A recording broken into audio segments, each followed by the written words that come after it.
ఇదిగోండి ఈరోజు గుడ్లు ములక్కాడ పులుసు పెట్టి చేపిస్తాను మీకు. అది ఎలాగా ఏంటి అనండి. కావలసిన పదార్థాలు ఇదిగోండి: గుడ్లు, ఉల్లిపాయ, ములక్కాయ, చింతపండు, పచ్చిమిర్చి కూడా వేస్తాను. ఓకే, మీకు ఎలా వండాలో నేను అన్నీ వివరించి చేపిస్తాను మీకు. ఓకే, అదిగోండి ఆయిల్ పోసాను. కోడిగుడ్డు ములక్కాయ కూరకి పులుసు పెడతానండి. 5 వెల్లుల్లిపాయలు వేసానండి. ఇప్పుడు మెంతులు వేస్తున్నాను కమ్మని వాసనకి. జీలకర్ర అండి. ఇప్పుడు ఆవాలు,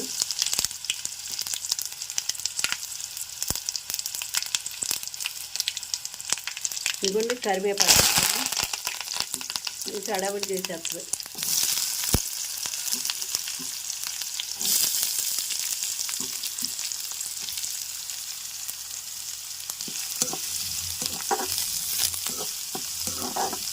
ఈ రకంగా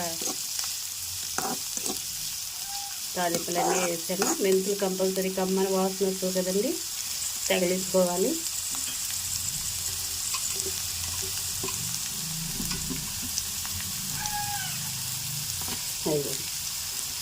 చూసరికి మగ్గిన తర్వాత నేను మళ్ళీ చూపిస్తాను మీకు. ఓకే, అయిగోండి చూసారుగా చక్కగా ఏగిపోయినాయి కాబట్టి ఇప్పుడు ఇవి వేసేసాను.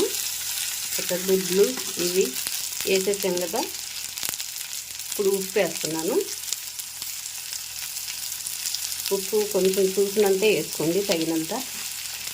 మళ్ళీ కావాలంటే వేసుకోవచ్చు. పసుపు వేస్తున్నాను చూసరికి ఈ విధంగా. ఇప్పుడు కొంచెం కారం వేస్తున్నాను.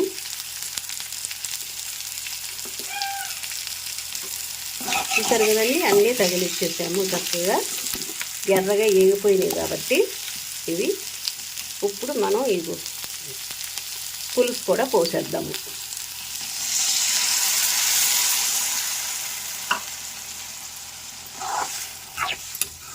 చక్కగా దోరగా ఏగిపోవాలండి ఆ రకంగా. చూసారుగా ములక్కాయ కోడిగుడ్డు పులుసు అనమాట.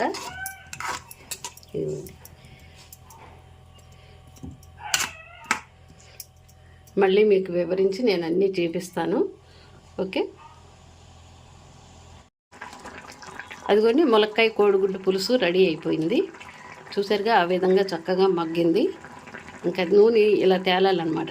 చూసారా వారం ఎలా తేలిందో ఆ రకంగా తేలితే చక్కగా గుత్తంగా దగ్గరికి వచ్చినట్టు సూపర్గా ఉంటుందండి. ములక్కాయ కోడిగుడ్డు అంటే చక్కగా టేస్ట్ అది సూపర్ డూపర్గా ఉంటుంది తెలుసండి.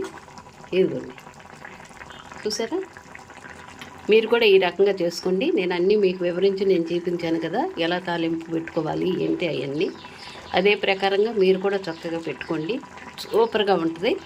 ఓకే, లైక్ చేయండి, షేర్ చేయండి, సబ్స్క్రైబ్ చేయండి.